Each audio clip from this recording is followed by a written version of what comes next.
I think it's going to be more serious if it's shorter. It's going to be more serious if people can see very clearly the links and that this really is right. But it is going to come. But it's just a list at this point. There aren't necessarily sanctions against any of these people, but of course, even the publishing of the list has reputational issues and has business impact. So I'll pivot from that, and I'll just ask a very direct question to Mr. Gorkov and Mordashov. How worried are you two that you will be on that list? You're seen as being close to the Kremlin. It must be something that's on your mind. Chairman of Developing Bank of Russia, of course, goes without saying. is not company. It's a state's organization. In terms of course, we're very close to government anyway. But our role, our mission is create new economy for Russia, right? And create and finance the concrete project, which imported for high value-added products industries, for example, and technologies. In this case, my point of view, actually, any sanctions, it's opposite way of globalization, It's real opposite way of globalization. It's not help for, not just for Russian people, it's help for all Europe, for all world, actually. But it sounds like you think it's pretty inevitable that you think you'll be on that list. Well, Vnesheconombank is on the list. From the very beginning. Well, the list from the beginning, actually. And, it's... 3 years. Mr. Mordashov, this must be a... what impact is this having on the business climate in Moscow? It must be pretty... making things much worse. I don't feel too much of direct impact because sanctions are designed in a very special way against individuals or targeting very special technology transfer like in offshore oil and gas drilling. For private companies like Severstal, we have nothing to do with government. Of course, we live in Russia and being corporate citizen, responsible corporate citizen, interact with the government, but not more than that. We don't have state participation. We don't participate in state programs. And for us, sanctions don't have an immediate impact. But I feel that sanctions made overall negative impact on the business climate because they're adding anxiety, adding unpredictability, and we have enough risks already brought by technology, by geopolitics in general. And of course, sanctions add to this anxiety and unpredictability in Moscow or in the whole Russia. But, well, we should distinguish between private and non-private business, I think, in this case. Right, Kempe, you wanted to get in? Just short intervention. If this sanctions list includes people just because they're wealthy or people just because they've done successful business, it will be a failure. It is not the purpose of that list, and it's not where it should go. And I don't think it is where it's going to go from what I've understood thus far. People like me who live in the geopolitical world where you want to avoid major power conflict and ultimately you want to bring Russia, have it find its peaceful, rightful place in a Europe whole and free. That's got to be the goal over time. That's got to be the goal over time. Medium, long term, you can see yourself there. The short term's the problem. And the short term, I think one has to accept that until the Ukraine situation changes, the situation will not be normalized. I don't think the Europeans will drop their sanctions either. Yes. And I know that in Russia, this isn't entirely understood, but in the United States, the mood regarding our elections has really swung things, and it swung things with a large number of people who are deep friends of Russia, who have spent a lot of their careers working on Russia. Bob Blackwell and Phil Gordon just wrote a very important piece in Foreign Affairs of the sort that I thought they would never write, and because they've been such great friends of Russia over time. But the feeling is that, that this set of actions regarding our elections can't just be let to pass because it was too serious. And so I'm not reporting my opinion, I'm reporting the factual case of the situation in the United States right now. So it's going to take some time to address that. And it has economic, you actually can't separate the economic from the political at the moment. And for Russia to really be part of the world economy, we're going to have to figure out a way to address this, because without the financing, without the access to technology, without the openness and the open relationship with Europe and the United States, I don't think Russia is ever going to be able to fulfill all of its ambitions and potential. What will it take to change this dynamic that we have, this toxic dynamic that we have right now? Well, there's talks going on now regarding Russia. Ambassador Kurt Volker, who's a person I greatly admire, is involved in those. And at various times, they've shown some significant progress. So I think on the Ukrainian side, it's just a set of decisions. Last year, unfortunately, the ceasefire violations were up by about 60%. The hostilities were up. So the trend line wasn't good last year. And the question is, what could turn that around? And so that has to be addressed first. That could be addressed relatively quickly. The election issue is going to be trickier, and I think that it's going to take a level of deep diplomacy and discussions with Russia of a sort that just really aren't taking place on that issue right now. One final question for the Deputy Prime Minister before I take questions. We heard a little bit in this panel about the need for Russia to unleash the talents of young people especially, and yet there is perception, and there is arguably also in fact the government, there's a clampdown on the opposition, there are concerns about free speech in the run-up to the election. Are you not concerned that this also this hinders self-expression, this will hinder Russia's ability to tap its creative resources? Well, first of all, let me make one remark on the last statement about elections. The issue of elections was invented by American establishment. There is no issue of elections in reality. And we cannot discuss something that was just invented by some very elaborated elaborated minds. And I don't think that well, yes, that's right. Economics and economic policies cannot be separated from the politics, from political considerations. But smart and stupid things can be separated. And the size of the list doesn't make the decision smart. It's still stupid, and stupid things are not efficient usually. When asked about efficiency of sanctions today, your Minister of Finance, Secretary of Finance, said that, well, we believe sanctions are efficient since sanctions against North Korea and Iran were efficient. But first, Russia is not North Korea and Iran. Second, sanctions against North Korea and Iran were multilateral, where all countries were part of the decision-making, and this is not the case when we are talking about American sanctions. But again, sanctions is not the most important thing in the world. It's a minor issue that we should not spend too much time discussing. We should just work more and more efficient and work better rather than think about sanctions. And it is not Russia who is hiding from dialogue, and it is not Russia who is not open. Americans are hiding from us in Davos. It's a small village, but they don't want to talk. They're hiding from real discussion about. Did you ask for a meeting with President Trump while he's here? Of course not. I'm not the president of Russia. That's a good thing. So I'm not in the position to ask for the meeting with Mr. Trump, but certainly I was ready for contacts with members of American delegations. And there is only, I think, one area where there is some dialogue is energy. Without Russia, it's very hard to discuss energy issues altogether. But so they didn't reply to your emails, or how did that happen? Did they just? Well, we have channels of consultation, as you can imagine. Yeah. But more important, your question is much more important about unleashing talent and dealing with more important issues. I don't think we have more problems with freedom of speech than any other country.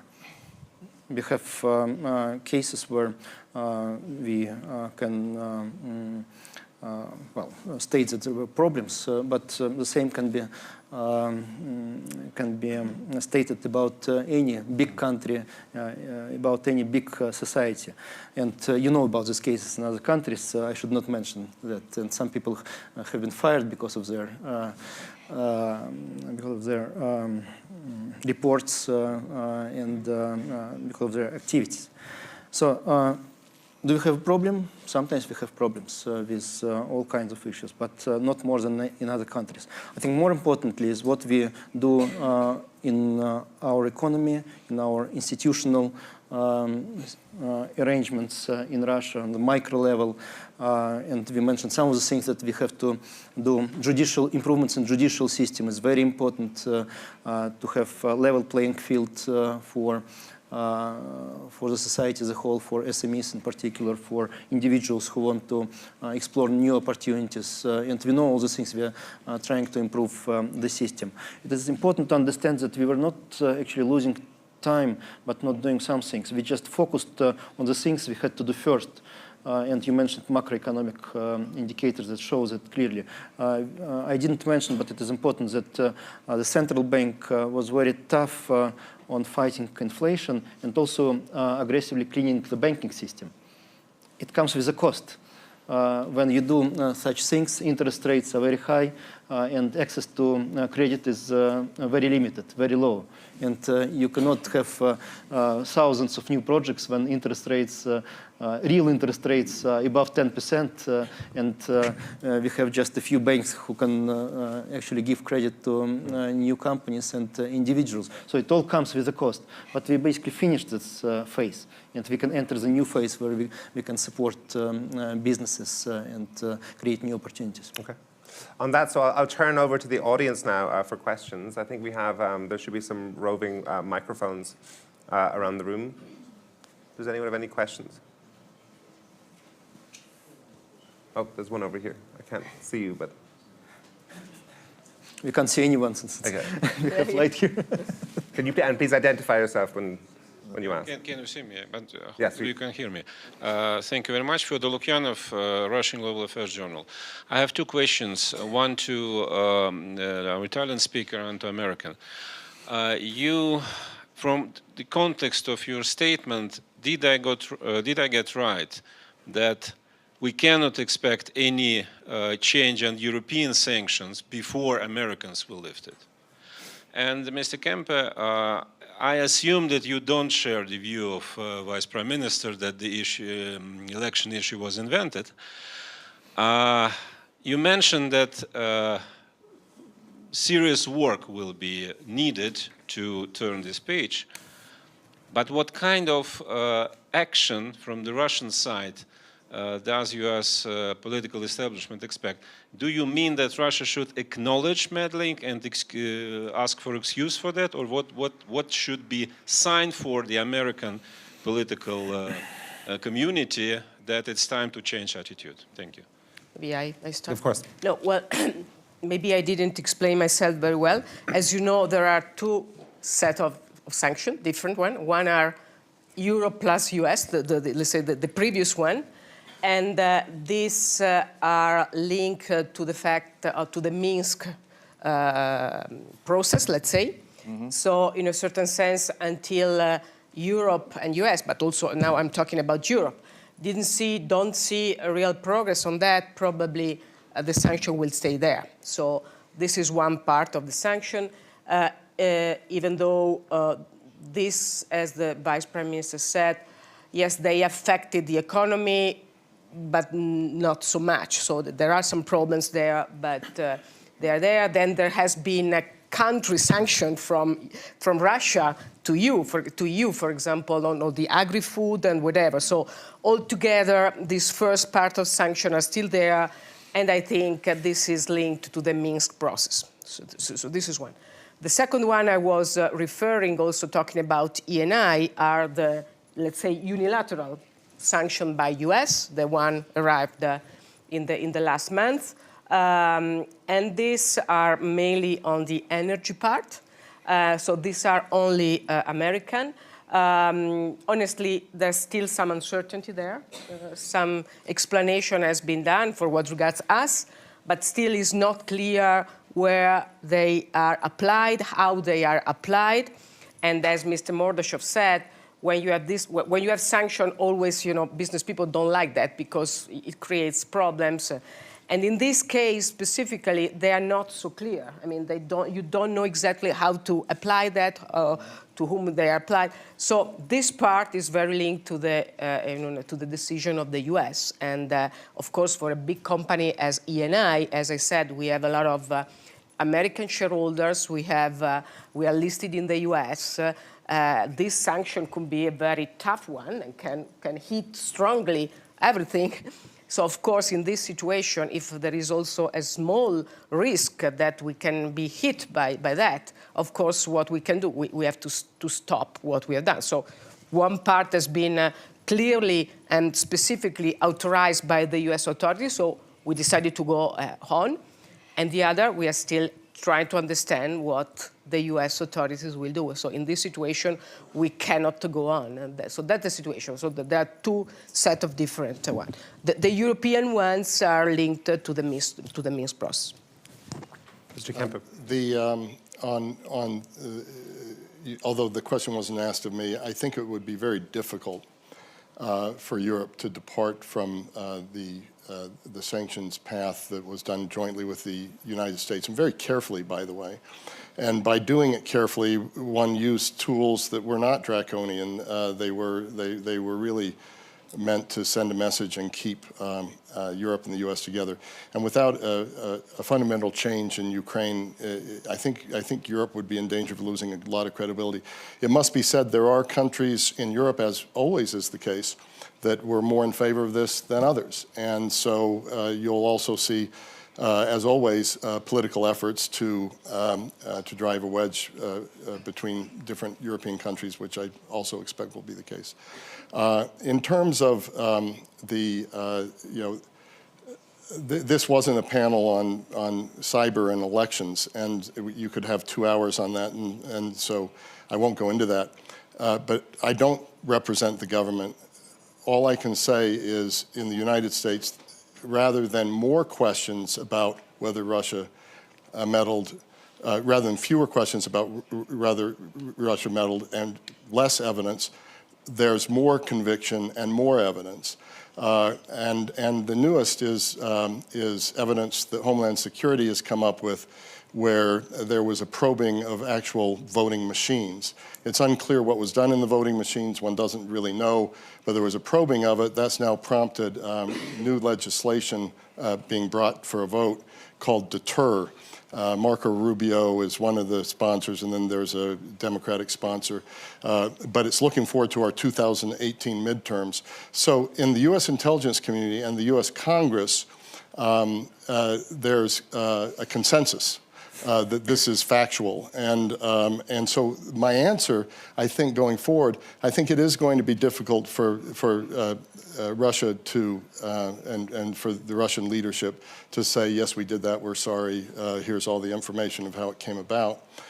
But you could take steps bilaterally, multilaterally, that would have to be real and verifiable in a cyber direction. I'm not smart enough to know what those would be, but you really could show behind the scenes, and certainly intelligence communities would see them, some good faith steps and some de-escalation of some of the actions that take place almost on a daily basis. But as I said, I'm not the expert there, but I'm reporting the mood in Washington. Any more questions? You and then you. Hi, my name is Yasmin Shahata. I'm an entrepreneur from Egypt.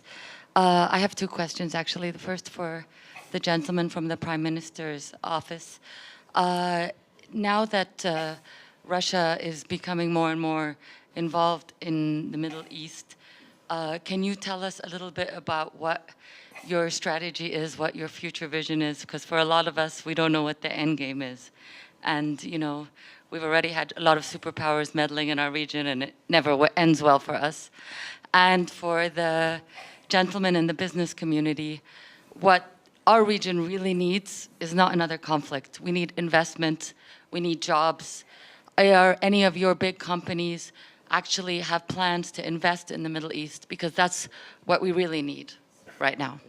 Thank you. Can we keep the answers short? Because we want to get one more round of questions. Very short. First, we believe that Middle East is a very important region with huge potential to grow and become one of the drivers of the future economic growth in the world. And Russia has to participate in that if Russia wants pragmatically to get benefits, but also to bring benefits to the region. Second, we truly believe that only economic development and growth can reduce security concerns in the region, reduce migration and flow of people from the region to safer places. And we need all together, Russia, Europe, United States, contribute to the improved economic development in the Middle East. We have our expertise, competence, technologies to bring to Middle East peaceful nuclear energy, agriculture, other projects, and we will do that, both in Egypt and in other countries. From the business side, quickly? Yeah. Well, maybe you know, Eni is a big investor in Egypt. We have made this discover of this giant in gas in Zohr. We will invest $10 billion there. And I think it's very important also to say, and you know this, in the last year, Egypt had a lot of problems because he had to import gas and energy. And I know because also in my family-owned company, we are in steel. I'm a very strong customer of Mr. Mordashov, but I also buy steel from Egypt. And I know that in the last years, there were a lot of problems and some companies had to shut down because there was no electricity. And with the discovery of Zohr, Egypt will be independent, will not need to import gas anymore. And I think access to energy and independence of gas, it's really one of the things that can really improve the situation and make more growth in your country and also in the whole area. Is there a question at the front? It's not. No, if one comment for Egypt, because we very quickly, yeah. We're developing bank, of course, we support export. We have few projects actually to support for some Russian products, and just recently, last week, we made a decision about for increasing the limits for Egypt and increase to $3 billion actually, which is good news for Egypt. Hi, I'm Bill Browder. I'm the CEO of Hermitage Capital Management. At one time, I was the largest foreign portfolio investor in Russia. My question is for the Deputy Prime Minister Dvorkovich. As you know, my relationship with Russia has not been an easy one. I was expelled from the country. My offices were raided. My lawyer, Sergey Magnitsky, discovered a $230 million tax rebate fraud committed by Russian officials. He was then arrested, tortured, and killed. As a result of his murder, there are now 5 countries that have imposed sanctions, Magnitsky sanctions, on Russia. You mentioned that you don't like the election sanctions and it's all made up. The Magnitsky story is not made up. It would be easy to prosecute the people who did it. Why does Russia insist, why does your government insist on covering up the Magnitsky murder and not prosecuting a single person and covering for them? Thank you. Well, this question is in Davos every year, and we, I think, responded to this question many times, so I don't think I should repeat that. Actually, I didn't say that I don't like the sanctions. I don't care about sanctions. We just work, and hopefully we will achieve good results. We care about people, and unfortunately, sanctions are used by United States. Even if we imagine there is some goal related to Russia, but sanctions are actually used by United States not just to punish Russia or to send a signal to Russia, but to compete with Europe and other countries. Sanctions are definitely used for this purpose. And I think the efficiency of achieving this goal US getting higher competitive position vis-à-vis Europe and other countries is much higher than the efficiency of sanctions against Russia as it is. And this is our attitude to any sanctions that have been applied to Russia. But as far as specific case is concerned, I'm not working for law enforcement agencies, for General Prosecutor's Office, so I'm not in the position to give any more information on this particular case. Any more questions? We'll have time for one more. Good evening. I'm a global shaper from Kazan Hub, Russian Federation. I want to ask you some question. How shapers can help to support and help international relationship? We have a lot of relationship with other countries, with USA also, and we want to help to build a great relationship, international relationship. How we can do that? Well, the best, I think, answer is to build trust among people. Common people. Since when we are talking about that Russia did something or United States did something, it's not the whole of the United States. Usually it's the government, DC establishment. When we're talking about Russia, even when we're talking about elections, if you find that some Russian hacker did something in the United States, it's not Russia, even if it's true. I don't think it's true, but even if it's true, I don't think he was in the Kremlin sitting at the computer of presidential administration office and doing something in the United States, but even if it is true. I'm not saying it is true. So you should build trust. Millions of people who want better relationships and getting those people together, knowing each other, coming to our countries back and forth as tourists, as businessmen, as students, as teachers and researchers is the best thing that can be done by a new generation of people. I have a really brief answer to that because I think it's quite important. We're working on a project now looking at Russia-US relations maybe out to 2040, maybe out to 2030. And this is a great exercise for a global shaper to do, which is look at your worst case outcome in 2040 in the bilateral relationship. Look at your best case outcome. Look at the middle case outcome. Obviously, you want the best case outcome. What is it and how do you get there? And then you're entitled to your own opinions, but you're not entitled to your own facts. What are the facts? And then how do you get there? And I think it's a great exercise that we should be undertaking bilaterally with experts over time because this relationship is just too important to get wrong over time. And we understood that in the US-Soviet period. And in many respects, we were closer then and we were talking to each other about our problems more closely then than we are now.